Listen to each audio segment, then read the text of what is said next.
Celine Dion pays tribute to legendary producer Quincy Jones. Celine Dion has expressed her profound sorrow upon learning of the passing of music legend Quincy Jones. In a heartfelt Instagram post, Dion paid tribute to the iconic producer, arranger, and composer, recalling their cherished collaborations and his profound impact on the world. Dion recounted her privilege of working with Jones in 2006, where he played a pivotal role in her recording of I Knew I Loved You alongside Alan and Marilyn Bergman. She expressed immense admiration for Jones's unparalleled musical intuition, noting how he guided her to capture a little piece of heaven in her performance. Beyond their musical collaborations, Dion lauded Jones' philanthropic contributions, particularly his dedication to the arts, global famine, and marginalized youth. She emphasized the far-reaching impact of his work in benefiting communities worldwide. In 2010, Dion reunited with Jones for the recording of We Are the World to benefit Haiti, a remake of the iconic charity single that aided famine relief in Africa in 1985. The Quincy-produced song featured an array of artists, including Lil Wayne, Pink, Fergie, and Justin Bieber. Throughout her tribute, Dion shared her admiration for Jones' belief that music is the soul of the universe, emphasizing its ability to connect people in a profound way. She expressed gratitude for the wisdom and joy he imparted on the world, hoping that his legacy would continue to inspire generations to come. Jones, a 28-time Grammy Award winner, was known for his groundbreaking work with Michael Jackson, Frank Sinatra, and many other musical luminaries. He also played a vital role in producing the original We Are the World single in 1985. His influence extended beyond music into film, television, and literature, where he produced notable projects such as The Color Purple and the theme song for Sanford and Son. Jones is survived by his 3 siblings and 7 children: Jolie, Kidada, Kenya, Martina, Rachel, Rashida, and Quincy III. Just hours before his death, he wished his daughter Martina a happy birthday via Instagram, writing, "So proud to be your papa. Big hug. I love you eternally." A celebrated musician and record producer, Jones rose to prominence in the 1950s as a jazz trumpeter, arranger, and conductor for Dizzy Gillespie's band before going on to produce Michael Jackson's acclaimed album, Thriller. Throughout his prolific career, Jones worked with the likes of Frank Sinatra, Ray Charles, and Donna Summer, among many other famous artists, and composed music for film and television, earning an impressive 28 Grammy Awards, an Emmy, and an honorary Oscar throughout his life. Jones also produced several movies and TV shows, including The Color Purple, The Fresh Prince of Bel-Air, and Mad TV. The 7-time Oscar nominee was set to receive an honorary Academy Award for Life Achievement later this month. Quincy Jones was a decorated record producer, musician, and movie producer who was convinced at an early age to explore music by his teenage friend, Ray Charles. He played in various bands through the 1950s, began composing for film and television in the mid-1960s, and eventually produced over 50 scores.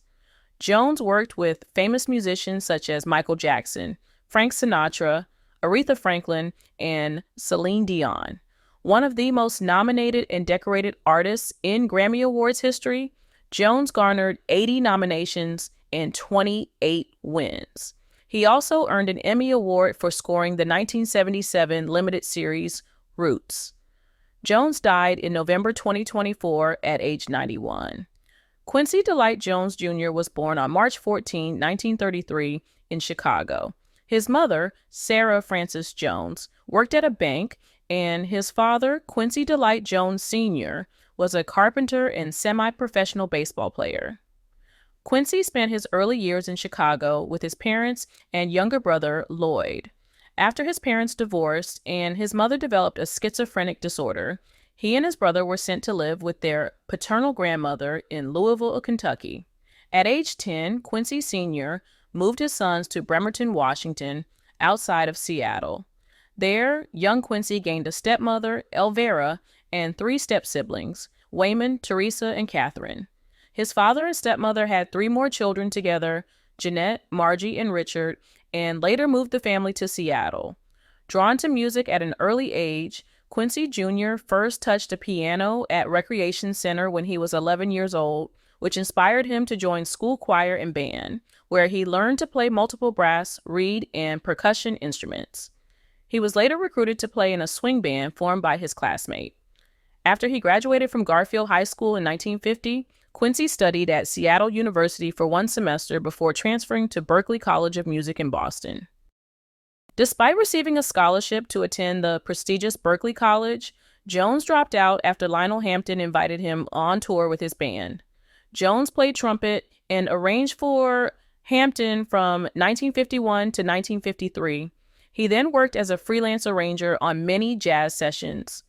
He served as musical director for Dizzy Gillespie's overseas big band tour in 1956, worked for Barclay Records in Paris from 1957 to 1958, and led an all-star big band for the 1959 European production of Harold Arlen's blues opera, Free and Easy. After returning to New York, Jones composed and arranged for Frank Sinatra's 1964 album, It Might As Well Be Swing, which featured the hit Fly Me to the Moon. That same year, he won his first Grammy Award for his arrangement of Count Basie's I Can't Stop Loving You. At the time, he was working at Mercury Records as the label's first Black vice president, while simultaneously producing his own increasingly pop-oriented records. In the mid-1960s, Jones began composing for movies and television, eventually producing over 50 scores and serving as a trailblazing Black musician in the Hollywood arena. He earned his first 2 of 7 total Oscar nominations for scoring in Cold Blood and crafting the song The Eyes of Love with lyricist Bob Russell from Banning. Both movies released in 1967. His solo Emmy Award recognized his score for the 1977 limited series Roots, based on Alex Haley's novel of the same name.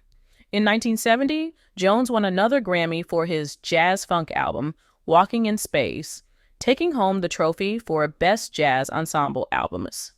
In total, Jones won a whopping 28 Grammy wins out of 80 nominations. He is among the most nominated artists in Grammy history and ranks third for most trophies won by an individual, behind Beyoncé and conductor Georg Solti. After producing Aretha Franklin's 1973 album, Hey Now Hey, The Other Side of the Sky, he went out on his own to start a record label. In 1975, Jones founded Quest Productions, for which he arranged and produced hugely successful albums by major jazz and pop figures, including Frank Sinatra. Jones later established Quest Records as a joint venture with Warner Brothers Records. The first release under the label was George Benson's Give Me the Night, 1980. In 1978, Jones produced the soundtrack for The Wiz, the musical adaptation of The Wizard of Oz that starred Diana Ross as Dorothy. Michael Jackson portrayed the Scarecrow as Nipsey Russell, and Ted Ross rounded out the foursome, portraying the Tin Man and Lion, respectively. Meeting Jackson led to what was perhaps his most fruitful professional collaboration. Jones produced the pop singer's breakthrough solo album Off the Wall in 1979, as well as Jackson's acclaimed follow-up Thriller. The 1982 album resulted in 6 Grammy trophies and remains the best-selling record of all time. As a movie and TV producer, his most successful projects were the 1985 film The Color Purple, directed by Steven Spielberg and starring Whoopi Goldberg, Oprah Winfrey, and Danny Glover, as well as the 1990s television series The Fresh Prince of Bel-Air, starring Will Smith. The Color Purple was nominated for Best Picture at the 58th Academy Awards. In 1985, Jones used his clout among major American recording artists to record the much-celebrated anthem We Are the World to raise money for victims of famine in Ethiopia. His work on behalf of social causes spanned his career, including the Quincy Jones Listen Up Foundation, which built more than 100 homes in South Africa in 2001. The charity aimed to connect youths with technology, education, culture, and music, and sponsored an intercultural exchange between teens in Los Angeles and South Africa. The Academy of Motion Picture Arts and Sciences presented Jones with the Jean Herschel Humanitarian Award in 1994 for his philanthropic work. Jones was married 3 times. His first marriage was to Jerry Caldwell from 1957 to 1966. They had 1 daughter together named Jolie. Jones was then married to Ulla Anderson, with whom he shares a son, Quincy III, and a daughter, Martina, from 1967 to 1974. Jones' final marriage was to actor Peggy Lipton. The pair were married from 1974 to 1990, and they had 2 daughters, Kidada and Rashida Jones, who is a popular actor and filmmaker. He also had 2 daughters, Rachel and Kenya, from other relationships. Beyond music and the screen, Jones published the magazines Vibe and Spin. In 1990, he formed Quincy Jones Entertainment, a co-venture with Time Warner Inc. Q. The autobiography of Quincy Jones was published in 2001. In September 2018, a documentary entitled Quincy was released by Netflix. The movie was co-directed by his daughter, actor Rashida Jones.